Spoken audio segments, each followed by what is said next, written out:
नमस्ते छात्रों, आप सब कैसे हैं?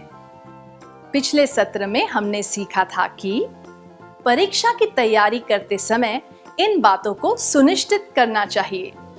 नियमित रूप से पढ़ाई करना, उत्साह और दृढ़ता से पढ़ना, धीरे धीरे अपनी योग्यताओं को सुधारना, कमियों को पहचान कर उन्हें दूर करना, उचित टाइम टेबल बनाना, प्रश्न पत्र का पैटर्न जानना।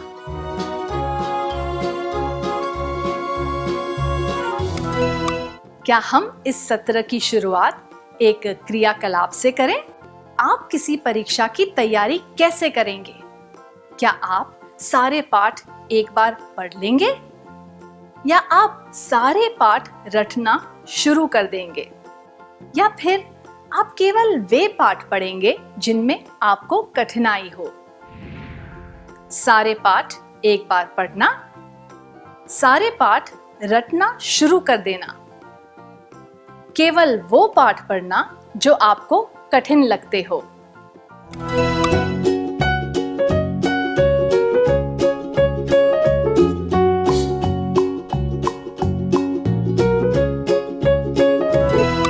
सारी बातें रटने से और केवल कठिन पाठ पढ़ने से हम पूरी तैयारी नहीं कर सकते। ये तरीके सही नहीं हैं। यह जरूरी नहीं है कि ऐसा करने से हम सारे महत्वपूर्ण भाग ठीक से समझ जाए। पूरे पाठ को फटाफट पढ़ने से हमें पता चल जाता है कि पाठ में क्या क्या है। इससे हम जान पाते हैं कि वह पाठ किस बारे में है। परीक्षा की पूरी तैयारी करने के चरण। फटाफट पढ़ना। इसके बाद हमें ज्यादा ध्यान देकर पढ़ना चाहिए। हमें सारी मुख्य बातें लिख लेनी चाहिए। हमें चिन्हांकित करना या हाईलाइट करना चाहिए। इससे हम परीक्षा के एक दिन पहले पाठ को फिर से फटाफट याद कर सकते हैं। परीक्षा की पूरी तैयारी करने के चरण। फटाफट पढ़ना, चिन्हांकित यानी हाईलाइट करना। इसके बाद अगर हम विषय के सारे पाठों का सार लिख लें तो इसका अर्थ है कि हमने वह विषय अच्छी तरह समझ लिया है। परीक्षा की पूरी तैयारी करने के चरण। 1. फटाफट पढ़ना। 2. चिन्हांकित या हाईलाइट करना। 3. सार संक्षेप करना। अगली चीज है खुद के लिए एक अभ्यास प्रश्न पत्र बनाना। हमें प्रश्न बनाकर खुद के ज्ञान को परखना चाहिए। हमें यह देखना चाहिए कि हमें सारी बातें ठीक से समझ आ गई है या नहीं। खुद की परीक्षा लिए बिना हम यह नहीं जान सकते कि हमने ठीक से पढ़ाई की है या नहीं। इससे हम पूरी तैयारी कर पाएंगे और हमें पता चलेगा कि हमें क्या आता है और क्या नहीं। संपूर्णता से पढ़ाई करने से हम प्रश्न पत्र अच्छी तरह हल कर पाएंगे और हमें अच्छे अंक भी मिलेंगे। परीक्षा की पूरी तैयारी करने के चरण। 1. फटाफट पढ़ना। 2. चिन्हांकित या हाईलाइट करना। 3. सार संक्षेप करना। खुद की परीक्षा लेना। अब एक क्रियाकलाप का समय है। मेरे पास कागज की 3 पर्चियां हैं और प्रत्येक पर्ची पर एक निर्देश लिखा है। प्रत्येक विद्यार्थी को आगे आकर पर्ची में लिखा निर्देश मन से पढ़ना है और उसके अनुसार काम करना है। बाकी विद्यार्थियों को स्क्रीन पर दिखाया गया गद्यांश पढ़ना है। क्या हम शुरू करें?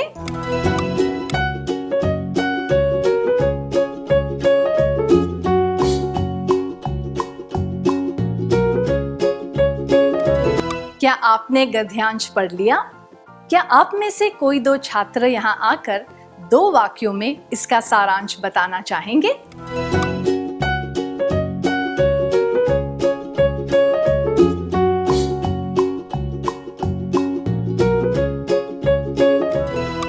धन्यवाद। जब आप गद्यांश पढ़ रहे थे तब वे 3 विद्यार्थी क्या कर रहे थे? वे तालियां बजा रहे थे। वे क्लास में इधर उधर चल रहे थे। अगर आपने उन तीनों विद्यार्थियों पर ध्यान दिया तो आप गद्यांश पर पूरा ध्यान केंद्रित नहीं कर पाए होंगे, है ना? हर व्यक्ति की ध्यान देने की क्षमता अलग होती है, पर कोई भी व्यक्ति किसी चीज पर निरंतर ध्यान केंद्रित नहीं कर सकता। परीक्षा की तैयारी करते वक्त भी हमें इस बात को समझना चाहिए। हमें कोशिश करनी चाहिए कि हम ज्यादा से ज्यादा समय तक पढ़ाई कर सके और पढ़ाई के बीच कोई रुकावट न आए। पर हमें इस बात पर भी ध्यान देना चाहिए कि हम बीच बीच में थोड़ा विराम लेते रहें, ताकि हमारे दिमाग में ताजगी और स्फूर्ति बनी रहे। हमें बीच बीच में थोड़ा विराम लेना चाहिए। अब एक परिस्थिति पर ध्यान देते हैं। प्रिया अपनी तैयारी में इतनी खोई हुई है कि वह हमेशा अपने कमरे में ही रहती है। समय बर्बाद ना हो इस वजह से वह खाना भी अपने कमरे में ही खाती है। उसे किसी भी बात से परेशानी ना हो इस वजह से वह अपने कमरे का दरवाजा हमेशा बंद रखती है। यह देखकर उसकी माँ ने सोचा कि वह प्रिया से बात करेगी। प्रिया की माँ को प्रिया से क्या कहना चाहिए? क्या आप दोनों इस दृश्य का अभिनय करके दिखा सकते हैं?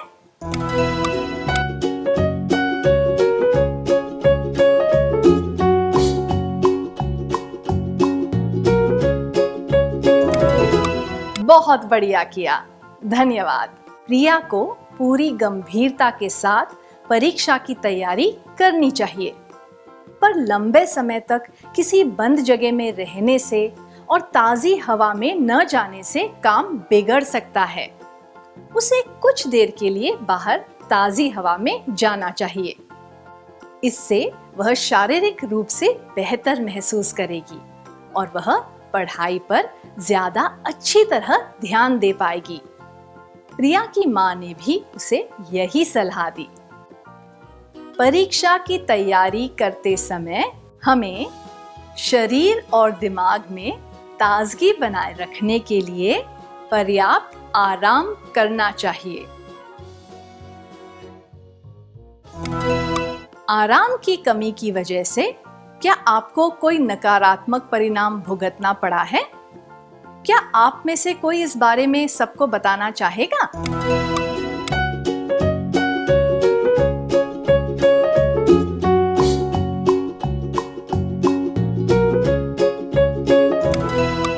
धन्यवाद। आराम के बाद हमें खुद की देखरेख पर भी ध्यान देना चाहिए। नियमित और पर्याप्त नींद, सही मात्रा में पौष्टिक खाना, ये सब चीजें परीक्षा की तैयारी के लिए आवश्यक है। यह सोचना बेवकूफी है कि खाना कम खाकर या फिर कम नींद लेकर हम ज्यादा देर तक पढ़ पाएंगे। ऐसा करने से हमारे शारीरिक और मानसिक विकास पर गलत असर पड़ सकता है। हमें खुद की देखरेख अच्छी तरह करनी चाहिए, खाना, आराम इत्यादि। अब एक और परिस्थिति। सोनल अपनी परीक्षा की तैयारियों में व्यस्त है। उसके पड़ोस में एक त्योहार की तैयारियां चल रही है। हर वक्त लाउड स्पीकर पर तेज आवाज में गाने बजते रहते हैं। सोनल को बहुत तनाव हो रहा है क्योंकि शोर की वजह से वह पढ़ाई पूरी तरह से अच्छी तरह से ध्यान से नहीं कर पा रही है।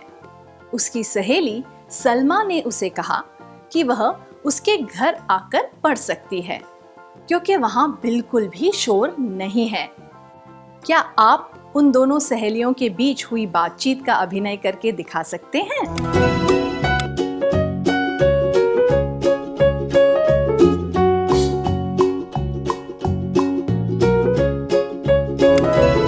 बहुत अच्छा प्रयास था, धन्यवाद।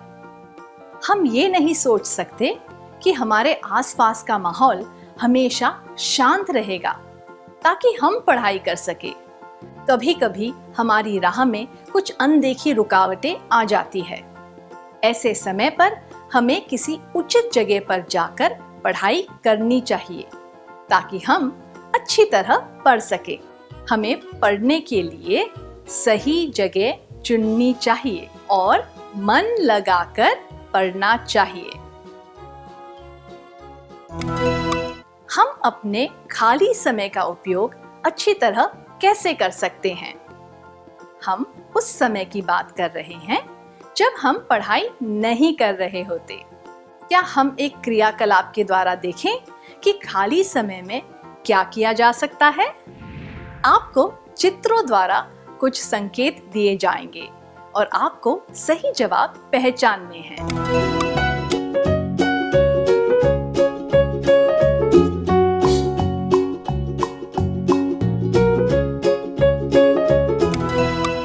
बधाई हो, आपने बहुत अच्छी तरह बताया। खाली समय में करने वाले कुछ काम: कुछ देर तक पैदल चलना, व्यायाम या कसरत, दोस्तों या परिवार वालों से बातें करना, रचनात्मक कार्य, संगीत। कुछ देर के लिए हमें कुछ रोचक काम करने चाहिए ताकि हमारे दिमाग को आराम मिले।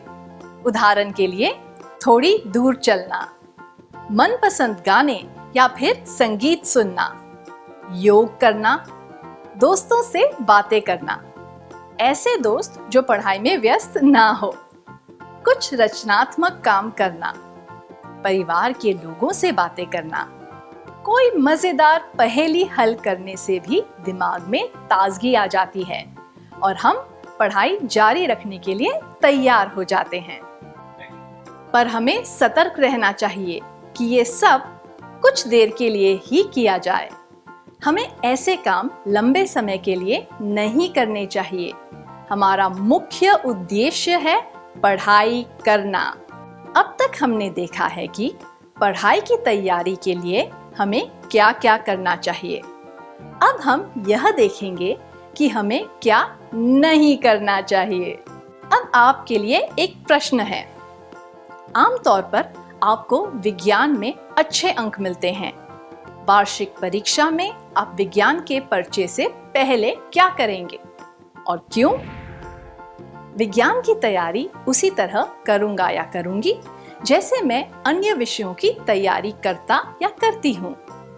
मैं सोचूंगा या सोचूंगी, यह तो मेरे बाएं हाथ का काम है, इसके बारे में चिंता करने की कोई जरूरत ही नहीं है। मैं सोचूंगा या सोचूंगी, विज्ञान पर ज्यादा ध्यान देना समय की बर्बादी है।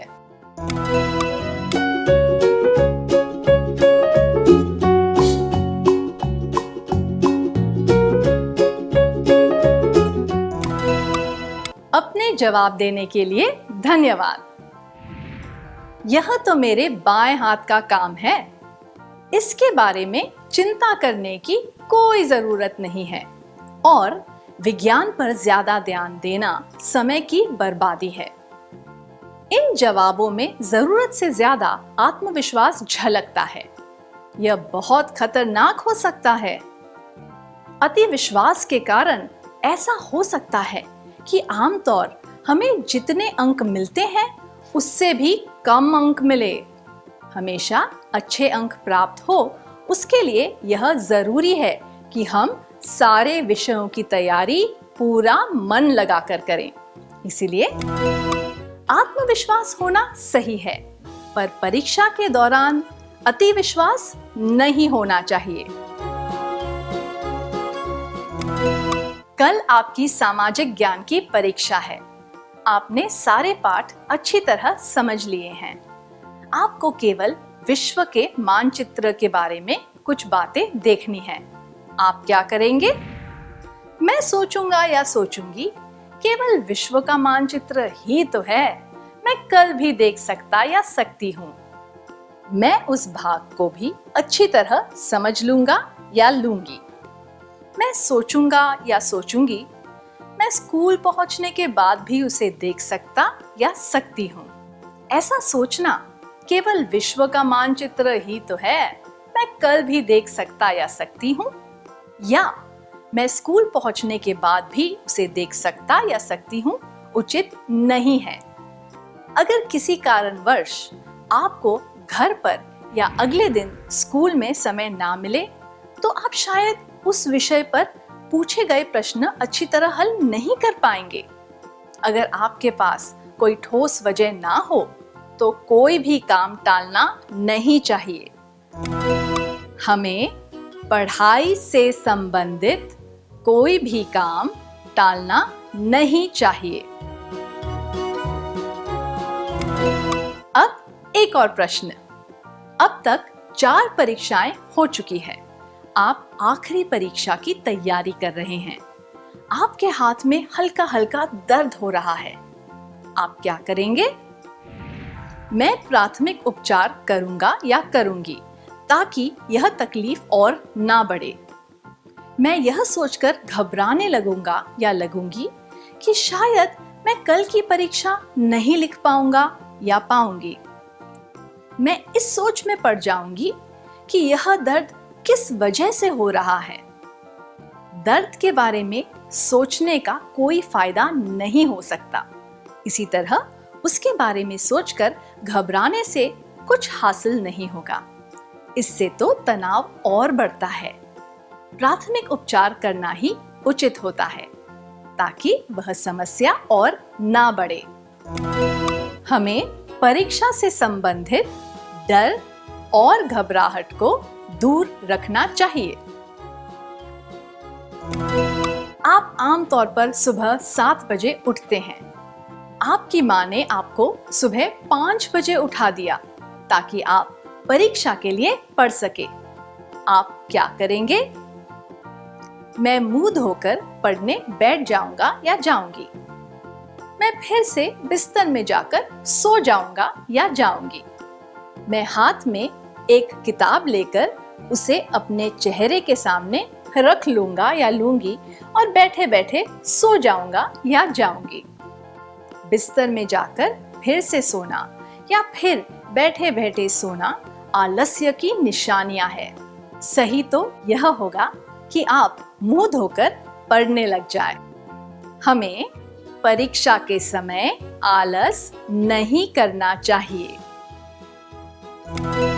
संक्षिप्त में कहें तो हमें काम को टालना नहीं चाहिए। जरूरत से ज्यादा आत्मविश्वास नहीं दिखाना चाहिए। घबराना नहीं चाहिए। आलस नहीं करना चाहिए। अब तक हमने देखा कि परीक्षा के समय क्या करना चाहिए और क्या नहीं। इन सब बातों को ध्यान में रखते हुए आप परीक्षा की तैयारी कैसे करेंगे? क्या आप एक योजना बनाकर कक्षा में सबको बता सकते हैं?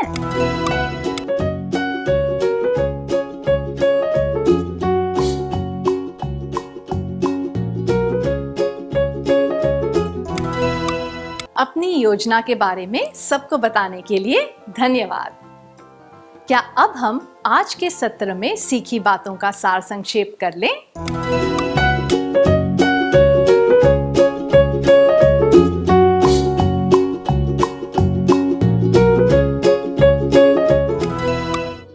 परीक्षा की पूरी तैयारी करने के चरण: फटाफट पढ़ना, चिन्हांकित या फिर हाईलाइट करना, सार संक्षेप करना, खुद की परीक्षा लेना, खाली समय में करने वाले कुछ काम, कुछ दूर तक पैदल चलना, व्यायाम या कसरत, दोस्तों या परिवार वालों से बातें करना, रचनात्मक कार्य, संगीत। क्या नहीं करना चाहिए? काम को टालना नहीं चाहिए। जरूरत से ज्यादा आत्मविश्वास नहीं दिखाना चाहिए। घबराना बिल्कुल नहीं चाहिए। आलस नहीं करना चाहिए। इतनी अच्छी तरह सार संक्षेप करने के लिए धन्यवाद।